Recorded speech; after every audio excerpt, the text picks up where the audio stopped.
కృష్ణా జిల్లా గుడివాడలో గత దశాబ్దంన్నరగా తిరుగులేని రాజకీయాలు చేస్తూ గుడివాడ ఫైర్ బ్రాండ్ గా మారిపోయాడు కొడాలి నాని. పార్టీ ఏదైనా గెలుపు మాత్రం ఆయనదే.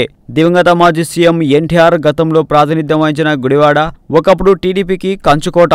అలాంటిది ఇప్పుడు నానిని కంచుకోటగా మారింది. ఇదిలా ఉంటే 2004-2009లో టీడీపీ నుంచి గెలిచిన నాని గత ఎన్నికలకు ముందు వైసీపీలో చేరి మూడోసారి ఆ పార్టీ నుండి గెలుపొందారు. గుడివాడలో వైసీపీ నేత కొడాలి నాని కొన్న క్రేజ్ గురించి ప్రత్యేకంగా చెప్పనక్కర్లేదు. అలాంటి నాని రంగంలోకి దిగితే ప్రత్యర్థులు కిక్కురుమనరు. అయితే తాజాగా ఎంపీపీ ఎలక్షన్స్ లో టీడీపీ పార్టీ కుతంత్రాలు చేయాలని చూసింది. వైసీపీ అభ్యర్థిని డబ్బులు పెట్టి కొనాలని చూసింది.